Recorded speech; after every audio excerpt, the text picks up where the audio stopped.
This episode is brought to you by Americas Rehab Campus. Get on the road to recovery with the best rehab in beautiful Arizona. Dial 1-833-272-7342. That's 1-833-ARC-REHAB. Good morning, Buddha. I was a patient client, and I was at an aftercare meeting last night talking with Ray, and he said you were looking for people to tell his story on your podcast. And after listening to the great Vance Johnson, sharing your story as part of the healing, I'd be tickled pink to tell my story if it reaches somebody and helps somebody in their treatment. I look forward to speaking to you, and thank you again. You're a huge part in my recovery, Buddha. God bless. Ladies and gentlemen, you are now tuned in to the Archer.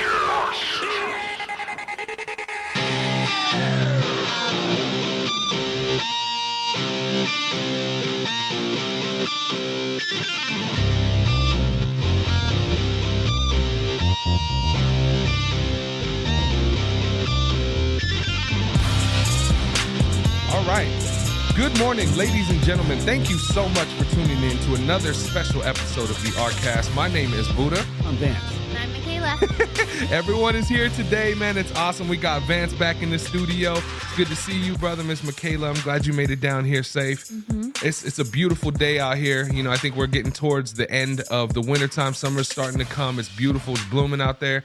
And it's the same with the clients. We have clients that they come through the program, the detox, the residential, the IOP, and then they just bloom with their recovery. They start doing amazing. The guest that we're bringing today, we've had a one-on-one. We were able to talk for a little bit when he was here as a client, and I am so honored to have him in the studio today. Ladies and gentlemen, please give a warm round of applause to our friend Scott Richards. Thank you very much, Buddha. Stop it. You're making me blush. Yes. How you doing, man? I'm good. This place saved my life. The clientele here, the staff here, the peers here, everybody. I've been to rehabs. This was my 7th time, and bookworms, and been in a cot with an itchy wool blanket and bed. But this place, if they would have had this 20 years ago, I probably still would have been straight. But wow. And this place, it feels like home. This is my surrogate home. Well, man, I'm very happy to hear that, dude. You look fantastic, bro. I feel it. Thank you so much for that, brother. Yeah, man. So, I what we normally do is we bring people in here and we just talk about, everything that they've experienced in their life up to the point to where they're at now in their recovery. Yep. So, just to get started, man, for all the listeners out there, where are you from? Are you from Tucson, Arizona? No, I was born in Boston, in Southie, and actually I was born in Manchester, New Hampshire, but I grew up in Southie till I was about 13. Then we moved to New Hampshire. Wow.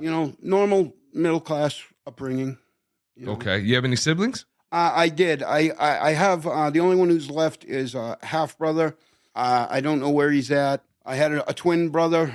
He was 6 minutes older than me. He died of kidney disease. No, my sister was breast cancer, and my little brother, 6'9", he was diagnosed with testicular cancer, and it was too late. So wow.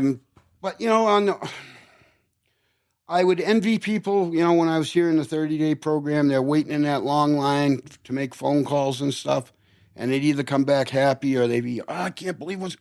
I'm convinced I didn't have drama, and I don't think my parents could have taken another relapse. I'm glad that they weren't here to see this one. Wow. Okay, so, man, out of all your siblings, you're the only one? The only one is like my half-brother, and I've got a son who's, I don't know where he is. He's in Phoenix somewheres, and... that's a slippery slope. I can't go. I can't be around him. It was abusive, and we're vinegar and water and oil. We don't mix. We're toxic together. Yeah. And I'm not strong enough in my recovery now. Okay. To try and deal with it. If 5 years, 10 years down the road, something. It's like I'm not strong enough.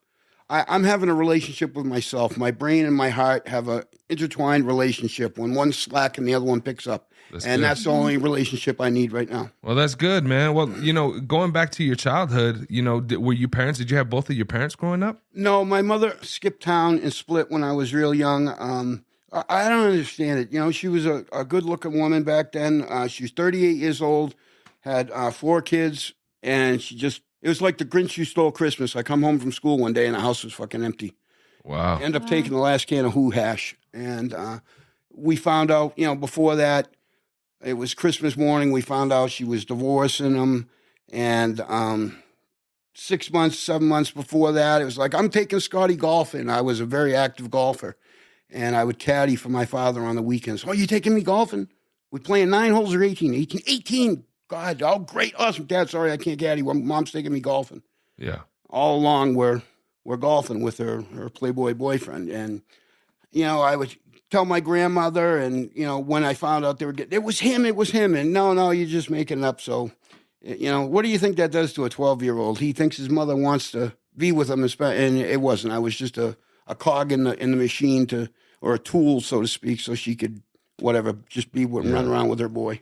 And that was a relationship that you had with my biological, and I just found out last week, the only ones I'm in contact with are my godparents, and that's my father's brother. And you put me, my father, and my uncle or my godfather together, and we look like triplets. And I did find out that my mother passed away the day I found out she'd been already gone for like 3 or 4 days, and I didn't know what to feel. I didn't know if I was angry, sad, pissed off, or good for you, I'm glad she's dead, and I had a little bit of a breakdown. In the establishment that I'm at, I went and got my peers, and I talked to my therapist, and it happened to be a productive day that day. I got a lot of phone calls for job interviews, and I forgot about it. Yeah. And I guess the biggest thing was I felt deprived of an answer, but, was she an addict?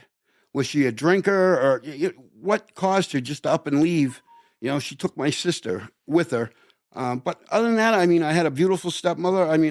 I can tell you stuff about my stepmother, her favorite song, her favorite flower, the color of her eyes. I didn't know that stuff about my mother. So it was really... Wow. So, okay. So I'm just trying to kind of get everything together here. When you said your mom separated from your biological father, right?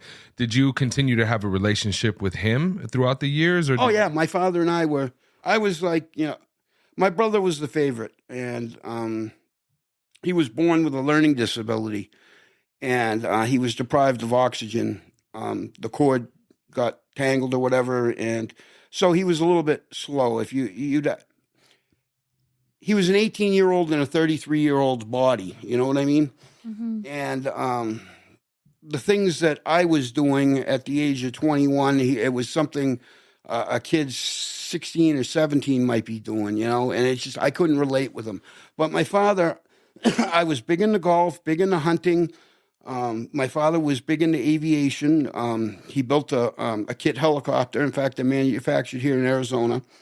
And I helped him build it. And I was so into it that I got a settlement years later that I went and bought my own and built my own to be with my father, fly with him. I played golf with him. I flew with him. I hunted with him. We took up archery together. I was starving for my father's attention, the things that he gave my twin brother. And when my brother passed, I thought I'd get that. And it really didn't work out that way. So how long ago did you lose your mom? How many years ago was that?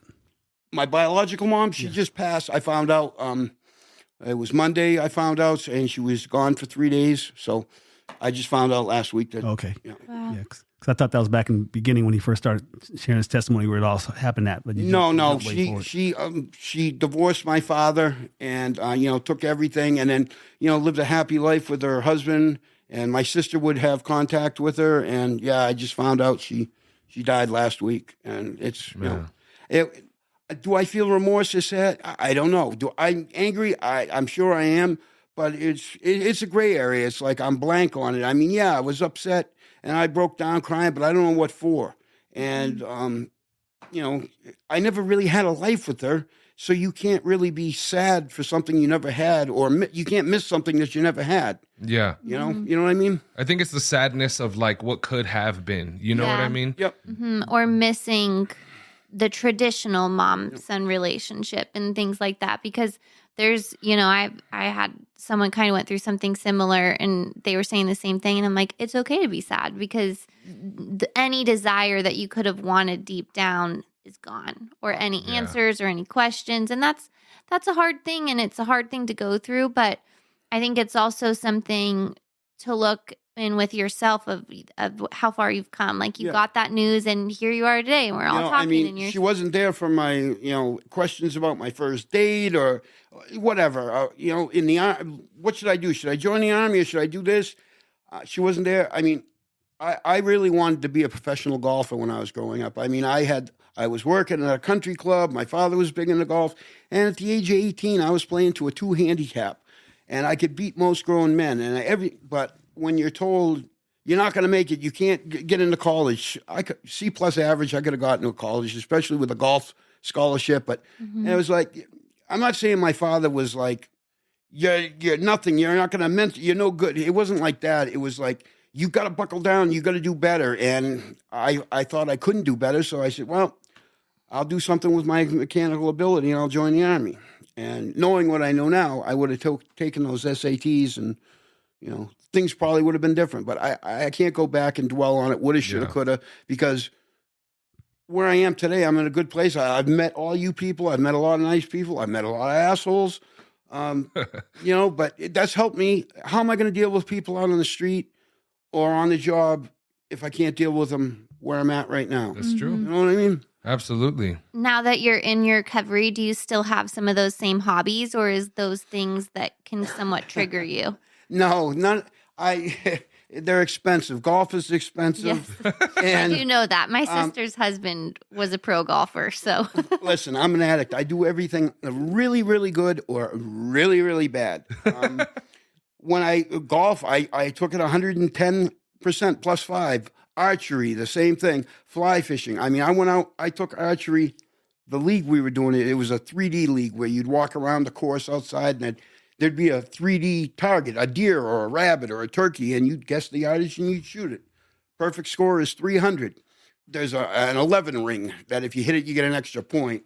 And I went as far as after shooting for 3 or 4 years, I went down to Tennessee and I qualified with the IBOs. I got my pro card. Did I do anything with it? No, but it was just I had that to put on my resume. Yeah, I was bigger and better. Fly fishing. I had to make my own flies. I had to make my own leaders. I wasn't buying none of this store crap garbage. I was either balls deep or nothing at all. Wow. Yeah. And did your dad have his father growing up? No, my dad I never met my grandfather. He died of kidney disease, the same disease my brother died of, when my father was 12. And my father, became an adult right then and there. And 12 or 13, I think. And he worked on the weekends or when he'd get out of school at the tire shop. And that's what they did. They owned a tire company. And it was a really, really good, thriving business. And, he out of school, go break down tires, the weekends tires. And my grandmother, wicked woman. She was hard score, old school. She took 2/3 of his paycheck. And here my grandfather had been dead for 2 or 3 years. And he was going to go on a date on a Friday night with my mother. And my grandmother, Edward, you're no good. You're disrespectful. You're in mourning. And it was 2 years later. And she really, really she ruled with an iron fist. And, the funny thing, I couldn't stand it. When I found out she was coming to babysit, I would cry and cringe. I had a blanket like Linus, and she'd take it away from me and she'd wash it every time. And every time she did, she'd cut 3 inches away. So finally the thing was no bigger than a silver dollar. And I'd still suck my thumb with my security blanket. And she was a tyrant. But when she was in her 80s, she was the nicest, sweetest woman. She limbered up and she would tell us stories from, the 20s or 30s. And it was like, are you kidding me? I couldn't believe some of the stuff. I would blush hearing these stories come out of my grandmother's mouth. It's like, is she drinking? Has she been hitting the sauce or something? And she was fine.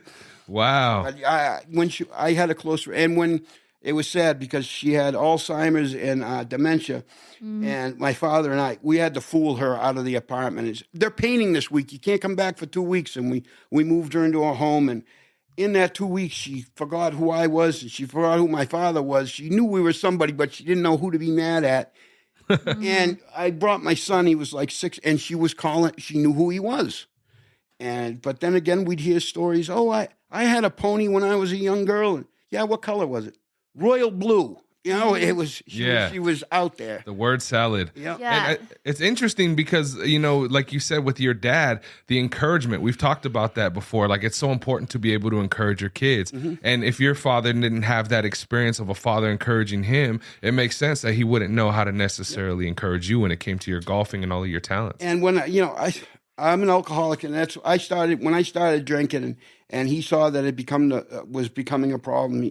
Scott, let me tell you something. It is no fun sitting in a parking lot while your father's in the bar room getting sauced and it's 100 degrees outside. And so I was basically a weekend alcoholic. And, I'm a functioning addict now. I can pay my bills. I can go to my appointments. I can do my job and everything else. Is when I become a clown.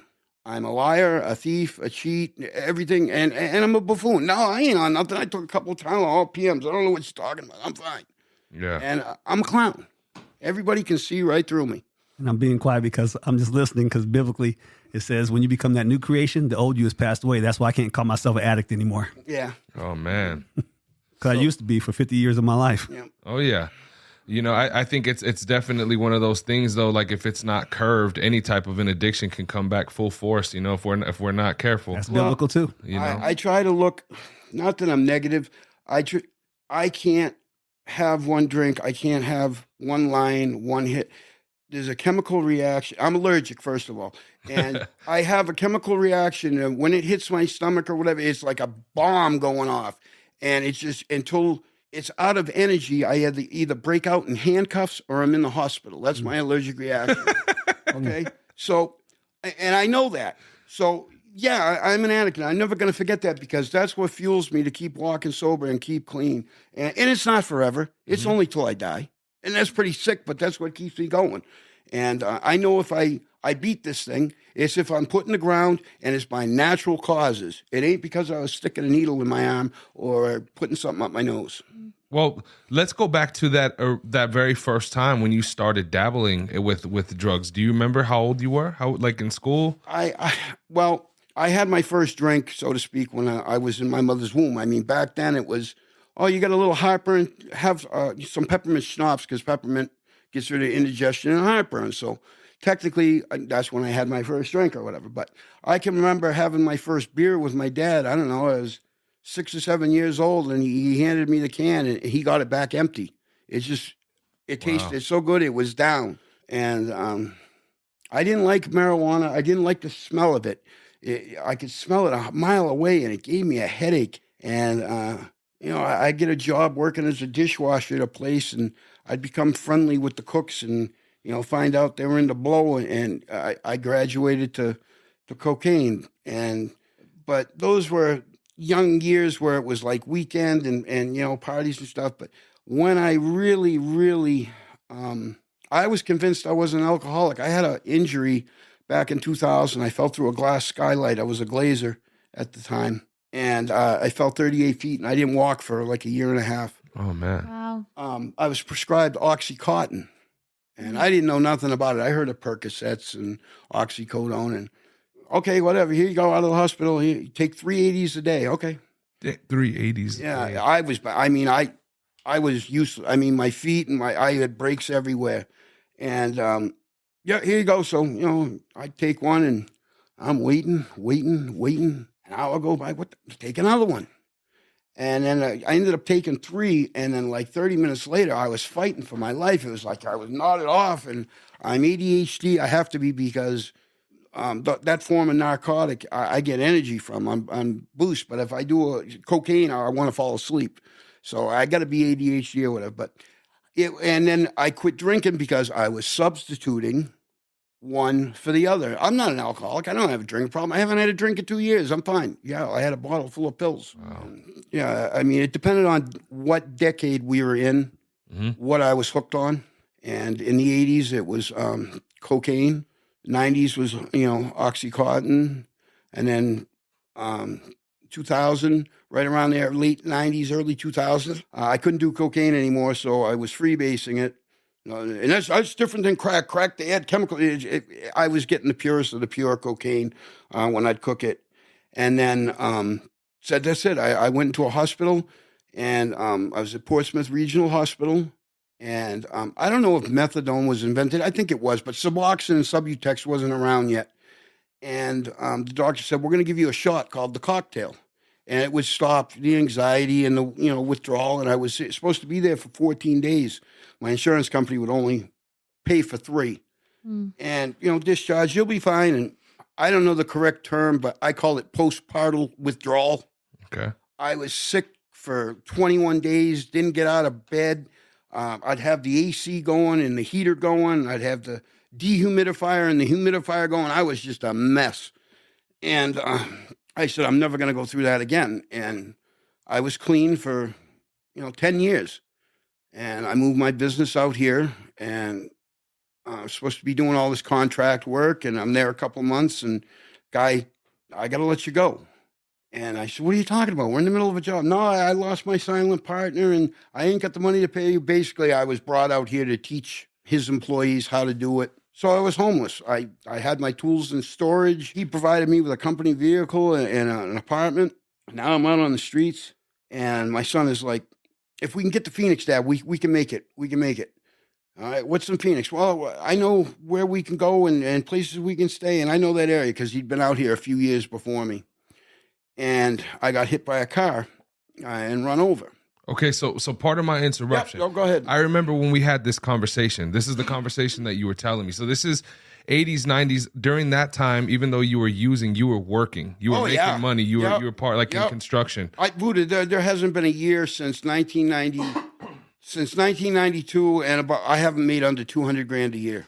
Wow. And I was, like I said, I had an inheritance. I got $2.9 million from that fall. I put 1.7 in my pocket. I bought a house, paid off all the bills, new car. I had the life. I was living large.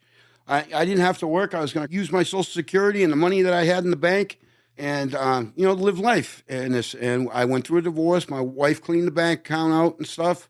And how long were you married? 15 years. 15 years. And 15 altogether, 13 years married. And I was probably only happy for about 6. And when I got divorced, it was like, I compared my marriage to an old pair of sneakers. And they're like, what do you mean? And I told this to my wife when she was over one weekend. I said, yeah, we're like an old pair of sneakers.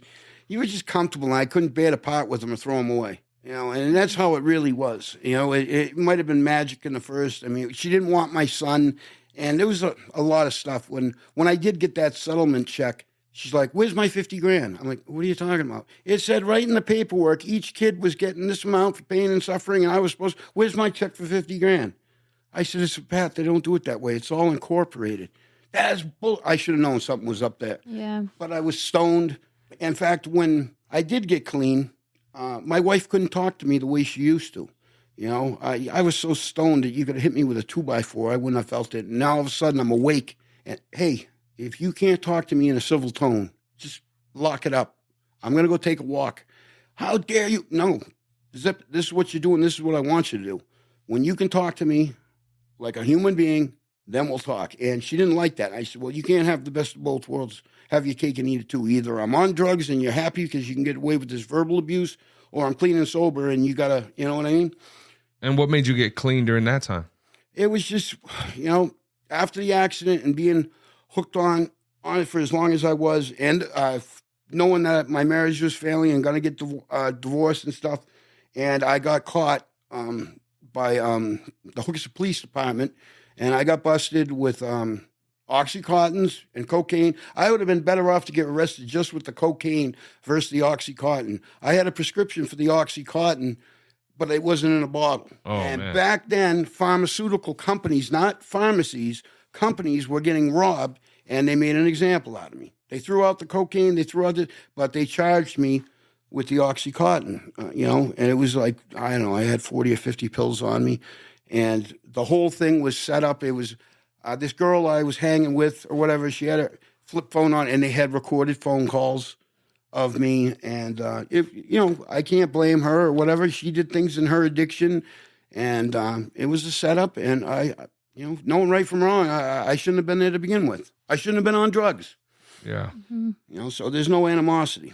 So throughout the years, you kind of had an addiction, then got sober, and then I got in and out. Yep. In and out, big time. It was like 2 or 3 times.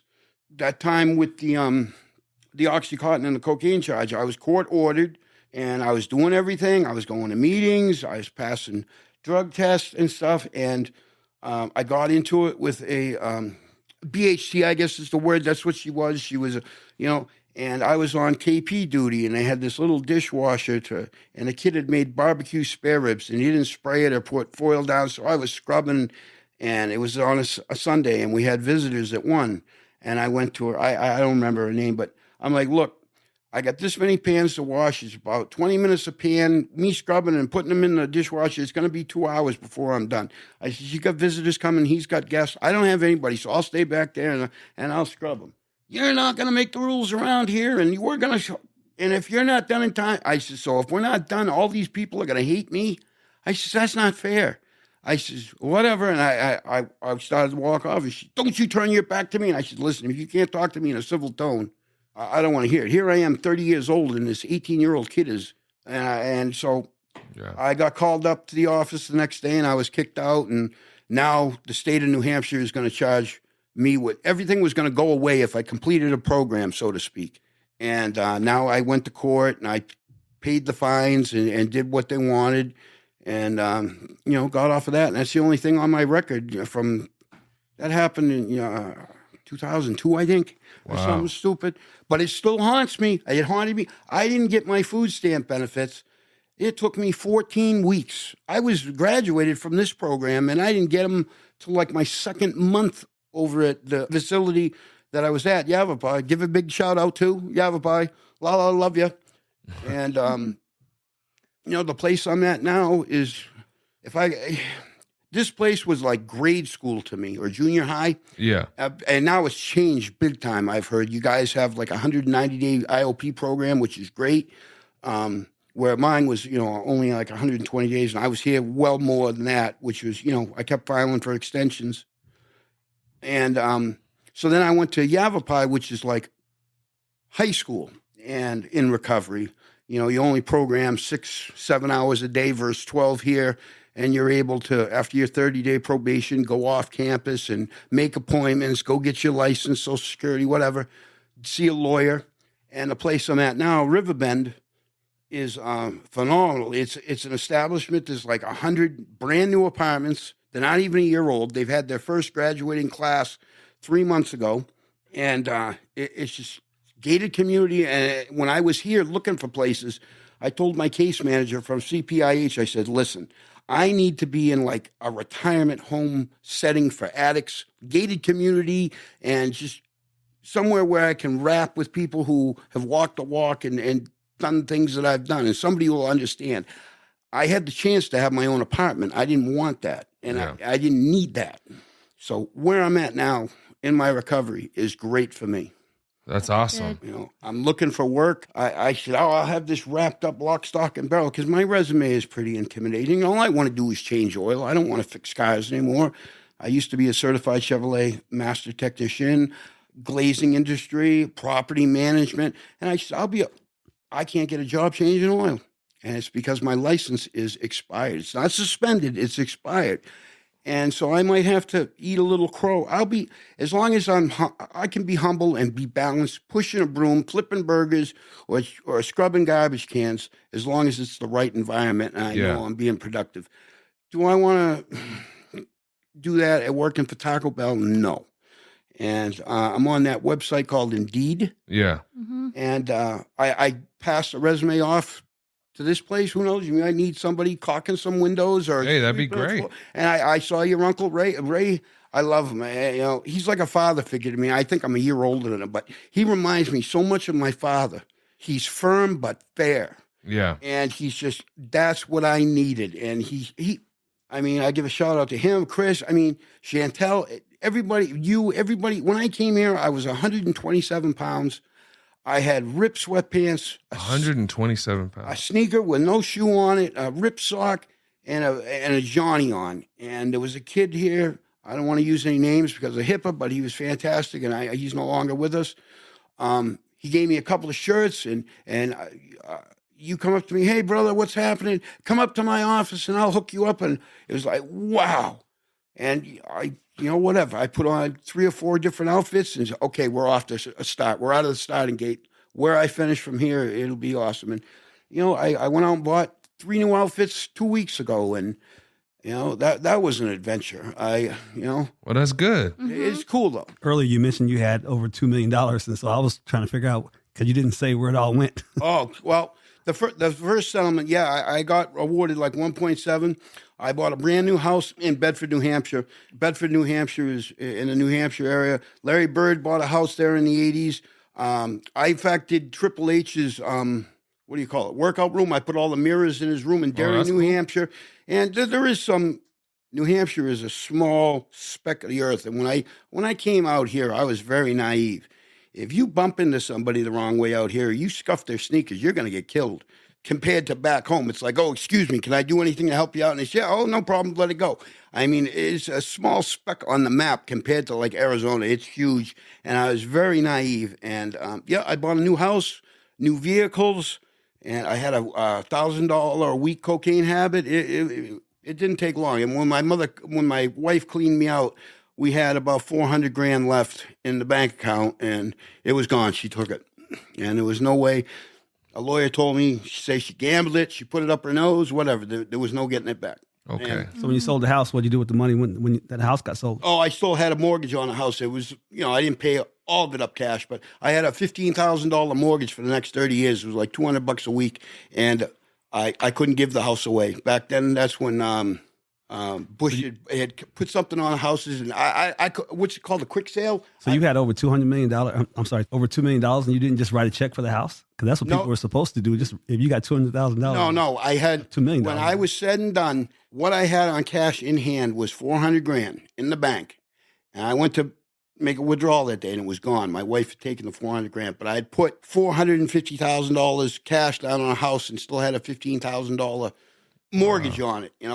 I bought brand new vehicles, cash. I bought her a 4-door S10 Blazer. Bought me a regular S10 Blazer. Bought a boat. Bought 4-wheelers. It was just Just you're living your best life. Put a pool up in the backyard and a $10,000 deck around it. I mean, the money was no object, and I was just I was giving it away. Yeah. This is all biblical, because you know what the scripture says, that the love of money is the root of all types of evil. Well, with the more money you have, the bigger problems. And there you go. Yep. So when you were actually homeless, this is it. Just little by little, you couldn't find work. You were now divorced. No, I wasn't homeless back then. I didn't become homeless until 2017 out here, and I was still doing okay. I was working odd jobs, living in and out of hotels, and camp out in the desert here and there or whatever. And then I got hit by the car. Okay. And it was funny, as they're putting the IV in me, I'm automatically thinking, what am I going to do when I get out of here? When am I going to get my next one? And what am I going to do? And of course, when I got released from the hospital, they, here's a handful of pills or whatever. And my wheelchair had got stolen from me like a month or 2 months later. And I had to learn how to walk again behind a shopping carriage. And when you're sitting on the corner, I don't condone my behavior, but I had to do what I had to do to survive. But that didn't give me the right to go on a 3.5-year bender. And when a cop is telling you, hey, get out of here, get off this bus stop or I'm going to arrest you. Arrest me for what? For being homeless and vagrancy and loitering and stuff like that. And it's like, so I had no choice. I was in pain, I was banged up, and I had to self-medicate to be able to walk and function, but it didn't give me the right to go on a 3.5-year bender. And I did. And I definitely, and that was another thing. Me and my kid, oh, my teeth are killing me. Use. Oh, it's a sunny day out. Use. Oh, it's raining. Use. It didn't matter. Yeah. It's almost like that darkness takes over in all aspects of your life, Yeah. You're unable to see like the brighter day at the end of it. Well, I had something here that I wrote when I was here, and I finished it. And this is kind of like my journey. And if you guys don't mind, I'll read it. Yeah, this was my life, it's called. Waking up after drinking and drugging. I'm wanting to die. I'm so sick. Why am I still alive? Standing on a corner trying to make some money. Storm clouds over my head even when it's sunny. Waiting for the bus to take me to get my stuff. Hurry up. It was never, ever fast enough. Walking down 17th Ave, I can barely stand or see. Please, please let my plug or somebody be down at the QT. Asking around, hopefully not to get ripped off, or a cop, or even security. Finally, I get my blue monkey. I shake, I shiver. I need foil, a lighter, a tutor as I quiver. Waking up after another 3 days. Why am I still here? I can't believe it. I can't even die just right. This is no life for me. Flying a sign. Barely alive. First car to stop. It's my ex-dealer. Hop in, he says. Let's go for a ride. Thinking he's going to get me high. He drives me to detox. It can't be. He's got his life together and running a sober facility. I've been clean and sober ever since that day, February 1st, 2022. I remember the words he would say. You owe it to yourself. It'll get better. You can't do it alone, but we can together. For this, I thank you, Tone, and all my peers and staff at the Ark. Finally, there's a light at the end of the tunnel, and I'll never be left alone in the dark. Wow. Wow. That's And beautiful, man. That's, every time I read it, I get choked up because that's as cut and dry as it gets. And your plug changed his life. Yep. And he brought you to a And when I came here, I had a torch, a $10 scratch ticket, and his phone number, and a lighter. I got the Bic lighter back, but I know the torch, whatever, it got lost, thrown away. I don't care. It wasn't, and I think, I don't know, the phone number got lost or thrown away. They thought it was a plug or something, but whatever. It doesn't matter. I would love to reach out and let him know, thank you, I'm still alive. I was talking about this the other day. I'd love to go back to Phoenix and go on the corner of Tatum Road and the I-17 and just fly a sign for half the day and say thank you. I don't want any money, just say thank you for those people that helped me. That's awesome. Yeah. That's not far from where I live. Oh, really? So, Yeah. Yep. I live off 2 roads away from Tatum. Yeah, I used to hang More out. north, but I used to hang out down at the, what was it, Desert Ridge Mall? yeah. Yeah, well, that big piece of desert right across from it, that was my home. I lived in a tent there. Wow. And what changed, Scott, when you came? I'm guessing initially when your plug brought you here, you probably had reservations, right? Well, here's what happened. He didn't bring me here. He brought me to in Phoenix. I don't know where it was. I don't recommend that for anybody. And they said you can't have any medication or Suboxone or whatever to until 24 hours. And I said, okay. And then the next morning I woke up and it was like, okay, can I get? And it was, no, you're not sick. You're not. Hell, I'm not. I said, well, you're eating. And I said, well, I haven't eaten in 4 days. Of course, I'm going to eat a cheese sandwich. Look at me. I'm a mess. And this manager or whatever higher up said, I'm going to get you out of here. And he made some phone calls. He said, you're out of here. You're going to a place called Vision, I think was the name of the place. And I was there 16 days. Still a mess, still sick. And they took the Suboxone away after 12 days, and I was still sick. And I said, you guys are setting me up to fail. I said, I don't want to fail at this. Please, I'm not asking you for help. I'm telling you, I need help. Yeah. Please don't do this. And they researched, and they said, we found this place. The problem is it's in Tucson. Oh, man, how am I going to get back? My kid's in jail. And well, I'll tell you what, I'll go. They'll give me a ride back? Yep, they'll give you a ride back if you complete the program. Okay, I'll go. And I'll be honest, when I came here, it was like, I'm going to do my 30 days. I'll get my shit together and then get a ride back to Phoenix and I'll be fine. And something clicked and I just didn't want to go back to that life. And, my son and I were in a very physical, I'll never ever, I couldn't understand it. I'd say to people, and why are you still in that relationship? I'll never judge anybody until you've lived it or you walked it, an abusive, whether it be physical or mental relationship. Mm-hmm. And it was with my son. It's like for every 100 things he did wrong, it was the one good thing that made it worth staying. But it was to the point where we were going to die, or I was going to die, either be by his hand or me taking my own by using or whatever. And there was a guy who was, I don't know what his problem was, but I'd have to move my campsite every day. And, twice I woke up to a beating, a blanket thrown over my head and a baseball bat. And bear maced this guy like twice and it had no effect. He was like an android and just tired of that. Looking over your shoulder and you hear a twig snap outside. It's like you're up. And it took me a long time. Even here, I know I'm safe. I'm in a bedroom or next door at the budget. I'm in a safe room and the doors are locked and the curtains are drawn. And you hear and it was a long time. But I still don't sleep good. Man. But that lifestyle and waking up so sick, it is just. When my kid got locked up again, we were doing 50 to 60 pills a day, splitting them. I saw he's in jail. I'll make the same amount of money. I won't have to go to work for 3 days. I'll have, this amount. I couldn't make those last the night. Wow. And I was just, my addiction skyrocketed. It went from 0 to 120. And when I slowed down to stop, it was either I passed out, blacked out. And then when I woke up, I was just so sick. And the place I used to fly a sign was like 200 yards away from my campsite. And when it takes you an hour because you can't see, the sun is so bright, and it's just, yeah, it's horrible. I was going to die.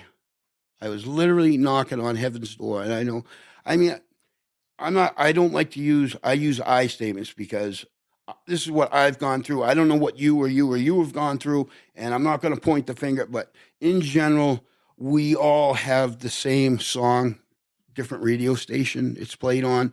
It's similar stories, different book cover, whatever. Yeah. And yeah, it was some hard. I've been through some stuff. War stories, robberies, and guns, and get out of my neighborhood. And just there's so much. We could go on forever. And I'm still, waking up in a hospital after having a stroke, and you're in a bathtub, stainless steel bathtub full of ice with a tube down your throat. It's like, oh my God, what happened? And then you're released 2 weeks later, and you're out doing the same damn thing. It's insane. How long were you homeless? 3.5 years. 3, and that's like just steady tent, different places every day, sleeping wherever you can. Yep. Mm-hmm. And I started to de-evolve and become one of them, become an animal and a savage, and it's the law of the land. And there's no rules. I didn't trust the police, I didn't trust the public, and I didn't trust the homeless. And now I can't trust my son. Wow. I'm ashamed. It didn't come to me robbing people or stealing shit. Did I? Yeah, if I was hungry, I stole a donut or something from a Circle K. Absolutely. Yeah, I did that, or I stole a soda. Did I go and rob somebody? No. Did I go and sell my body to male or female? No. I had plenty of offers, but I was too afraid that it was a sting operation or whatever. And did it come to murder or homicide? No, but it was coming close. It was coming close. And this guy, he had a hair across his ass for me. I don't know what I did. Maybe there was a hit on me. I don't know. And it come to he's going to either do this to somebody else out in the desert, some lady or child walking their dog, or he's going to kill me. And that's why I kept moving my camp from site to site, different areas. And was this gentleman homeless too, or was? Yeah, he was. I had an incident one time with a guy. He was an older gentleman, about 60. We were flying a sign, and he come up to my shop and called, "You mother effer, you stole my clothes." And what are you talking about, bud? Those are my clothes. I says, "You're gonna look like a black guy wearing my clothes. You're gonna look like a nerd. That's not hip." And he started rifling through my car. I went through it, and what are you grabbing? And he turned and he hit me in the face with a pipe wrench or a crescent wrench. And my kid is going at it with him, and I tore his bike away from him, and my kid hit him in the head with a long, one of those, a small dumbbell bar or whatever, and it didn't faze him. And you get this smell, and they call it Sherm or angel dust or whatever. And the night before, we're at this area flying a sign. And my kid's like, "We got to get out of here. I keep hearing voices, and we're being watched right now." I'm like, no. And he kept hearing it. Well, this guy said, "E, we got to get out of here. The cops are here. They're going to come. They're going to arrest us." That's the voice my kid heard. He kept hearing, "E, don't worry about it. Solve the problem. It'll work out. Take your time. Be patient. Don't worry about it." And that was the night before. Well, Sunday morning, we go there to fly a sign, and this guy gets in, and then he hears the guy yell his name, "E, let's get out of here." They were looking to rob us. And so, yeah, this guy, he had a a real hard on for me, and I don't know what it was from. I don't know if I pissed somebody off and they put a hit on me, or if he just didn't like the way I looked, my deodorant, the color of my hair, whatever. Wow. But I woke up the second night with a blanket over my head being beaten, and I grabbed hold of him and I stumbled, and he fell back, and I got the blanket off, and I reached for my bear mace, and it says right on the can, will cause blindness, will cause death. Not may, will. And I shot a cloud of bear mace at him, and it didn't faze him. And there was a construction worker. I called the cops. It was late at night. He was working third shift. And the guy just walked off into the desert and disappeared, just like that movie with Kevin Costner where that guy, Ray Liotta, walks into the cornfield. He was just gone. And, yeah, so Man. It was 2 days after that. That's when first car that I was flying a sign, the first car to stop was my buddy Tony. And I don't remember the first really 3 weeks of being here. I mean, I met a good girl here. We're still in touch. I don't want to use names because of HIPAA, but she's had a huge effect on me as far as my artwork. And that's something that I've got something for you guys. This is way, instead of me, I used to label where I've been by getting high. Oh, I've been there, I'll get high. Or I've been here, I'll get high. And this is something I've come up with. And this is way of me making my mark. I've been there. So this is for you guys. You can hang it up on the wall or whatever. Awesome. How Thank you cool. so much. Honesty, willingness, open-minded. Yeah, and it's a picture of the human heart and two hands shaking. And because, like I said, my heart and my brain have a special relationship. And when one's kind of feeling down in the dumps, the other one picks up the load. And That's awesome. For everyone listening, we'll make sure that we put the pictures on the Instagram and stuff so you guys can check it out. And that's great, man. And it's been over a year now, completely sober. yeah, it's a year and, like I said, February 1st. So, yeah, I'm a year, 2 months and a couple of days, but who's counting? I mean, I didn't keep track of my days, and I didn't right up until a year, and I still don't. I have to look at my just for today to know, but and people would they'd razz me because of my back east Boston accent. I was sober yesterday, I'm sober today, and I'm sober right now, and that's all that effing matters. And guys were saying, I mean, the Vitals meeting here used to be the greatest. We come out of there, high-fiving and slapping each other on the ass, and we were pumped. It was a way to finish a day. It was great. Yeah.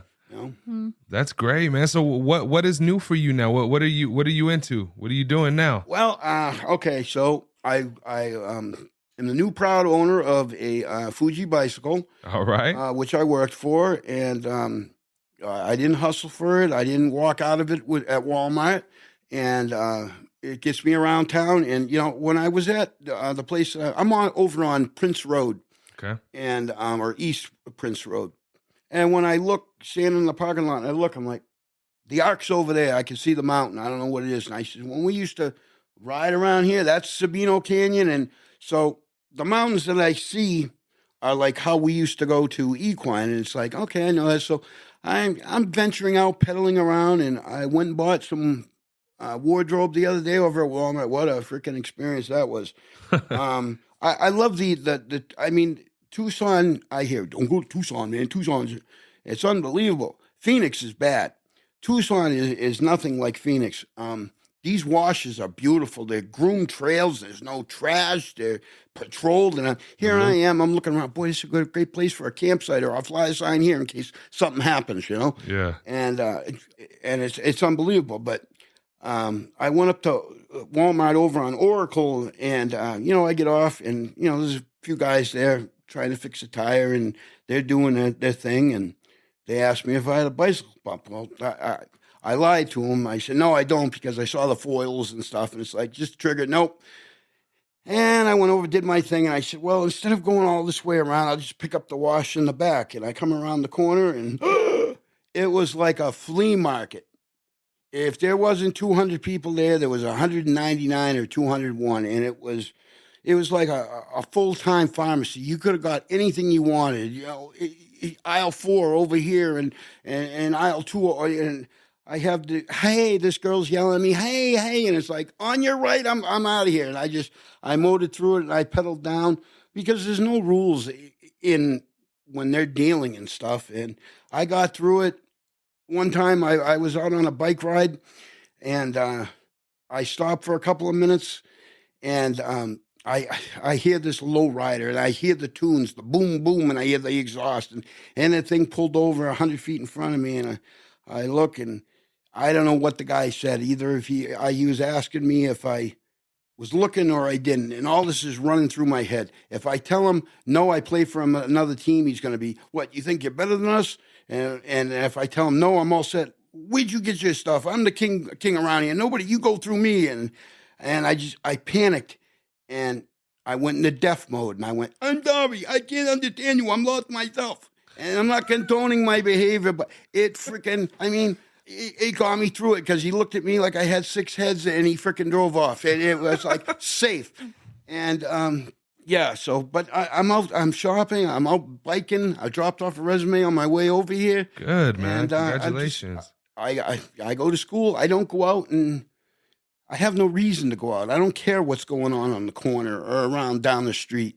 I went to the air show last weekend or 2 weeks ago. That was freaking fantastic because I was big into aviation. And if you would have asked me a year ago, yeah, I might have made it to the gates, or I would have been inside a stall all afternoon, doing my thing, and I wouldn't have seen anything. And to watch it was great. Well, good. Good, man. I'm very happy to hear that.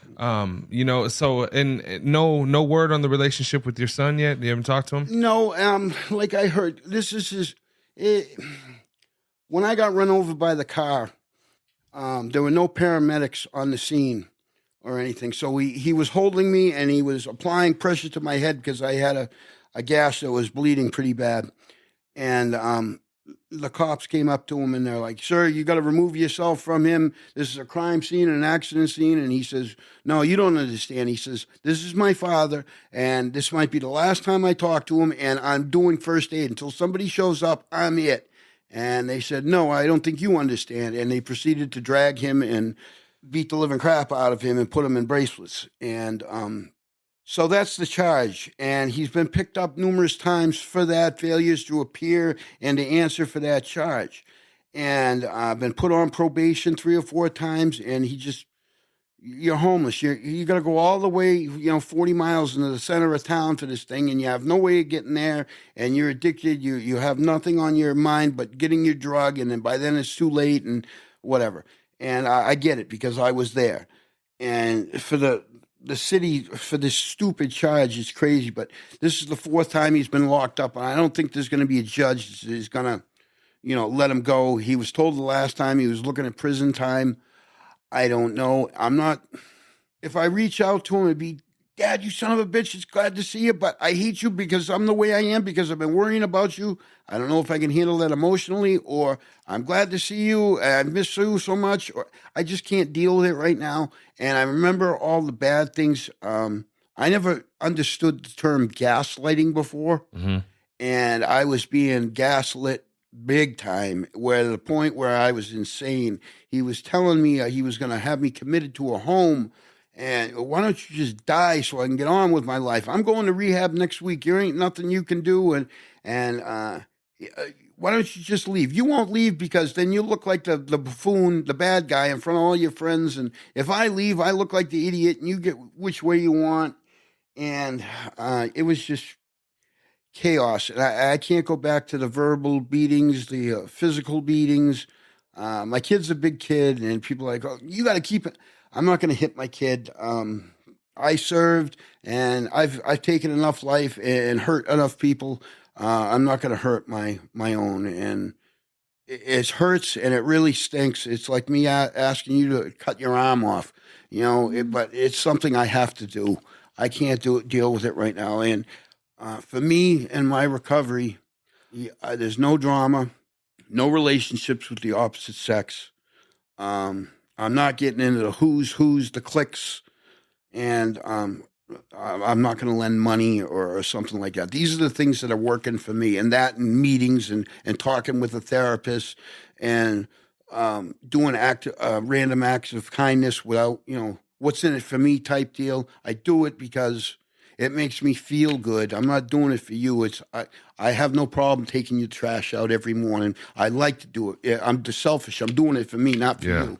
And that's what makes me feel good, and that's what's made me successful. And don't fix it if it's not broke. Well, and I think it's healthy too, if you know that this could be a trigger, this could make you stumble, to honor yourself in your recovery of making sure, like there could be a point in time where you are ready, but knowing that you aren't right now, I think that's okay. Being able to identify the triggers. Now, 20 years ago or whatever, in Manchester, you went to a 30-day program or a 28-day program, and that was it.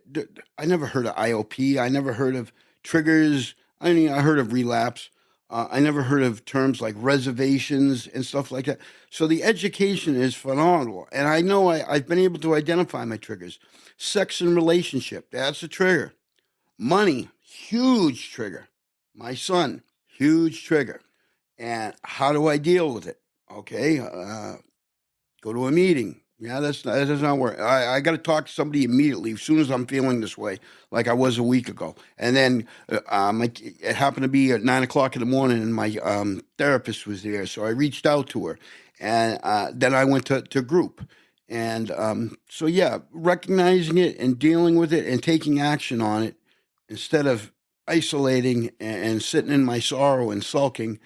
I know the old me. I'll convince myself, if I have an inch of leeway, I'll convince myself it's okay to use, or if you give me an inch, I'm going to take it a mile. Yeah. If I'm not feeling good, I mean, I just had 6 teeth pulled, and the dentist said, "I'm going to give you a local." No gas, no nothing, just Novocaine. No, that's too much. Dude, I'm telling you, I'm an addict, and as soon as you put that IV in my arm, I'm off and running again. And you say, I'll write you a prescription. No, I can't have that. Well, okay, you're an addict. I'll give you the 30s instead of the 15s. No, you don't understand. I can't have it. And my Rob, one of the head coordinators over there, he says, "Man, I am so freaking proud of you. You raw dogged it. You went in there and you took it like a man." And the guy I went and saw Dr. Yank, tug and pull, and he did everything great. And he treated me like a human being. He didn't talk down to me. And it was awesome. And I did it under Novocaine and, salt water and some other stuff, nothing. But to hear him say, "You raw dog it, you took it like it was such an adrenaline rush. It made me feel so freaking good." That's awesome. Because he said, "You're more than a man than me." And, I've been through some painful, nobody likes pain. I've been through some painful shit in my life, and I've had enough trauma and PTSD probably for 100 people for their lifetime. Man, well, we're definitely proud of you, bro. You're doing fantastic. Thank you so much for coming on today. Yeah, thank you. It's my way of giving back. And if I reach somebody or help, I know I'm not going to cure everybody or help everybody, but if I can reach that, when I was here, and this was great, Chris came to me one time and he said, "Hey, Scott, we want you to speak to residential." And it was like the day before. I said, "Okay." So I'm an artist. I have all my, drawings, and I have millions and millions of drawings. And I set them up like, okay, this was me, and I was feeling pretty mad, and it was a picture of like Mo Howard from the Three Stooges in that face. I was pissed off at the world, and this is what I want to do, and this is where I want to be, and it was a picture for everything. And I did it my way. And then I told them about, IOP, and it was like, at the end of it, when I said, "Any questions?" and 2/3 of the class raised their hand. And when I was in those seats and they'd come over and talk, and it was like maybe 1 or 2 questions. So it felt good. And I ended up doing it like 3 or 4 times. And Chris, you need anybody to speak? I'll go. And it was great. So if I can incorporate my art with something like that, I want to go get the plan was I was going to do this peer support group, and they were going to pay me $750 a month to go to school. It didn't work out. Then I was going to get my RSS, and it was like 2 months of schooling. And I'm going to have my schooling here, schooling out there, and trying to get a job. That's too much. And I said, well, I told the people for the RSS, I'm going to hold off on that. I said, I've only got like 3 or 4 months at the place I'm at, and priority is a job. I got to be able to pay rent. I can always go back to school.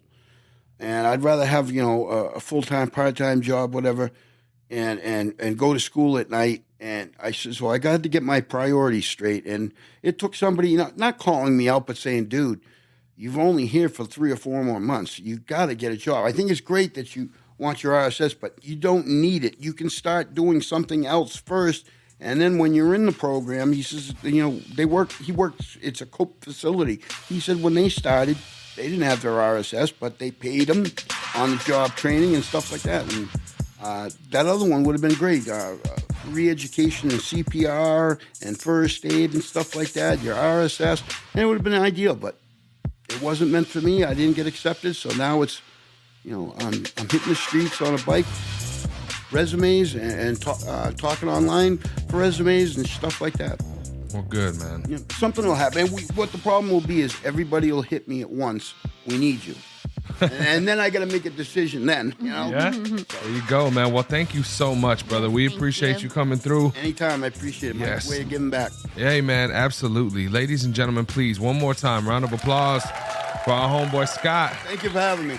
Yes, sir. Thank you very much, man. I'm going to continue to keep praying for you. Hope the relationships and everything goes good in your life. And who knows, maybe you'll get a call to work on the facility stuff, bro. We'll see what happens. That's awesome. All right, man. Well, you guys have a beautiful day. Much love. God bless you guys. And we will see you on the next one. Peace.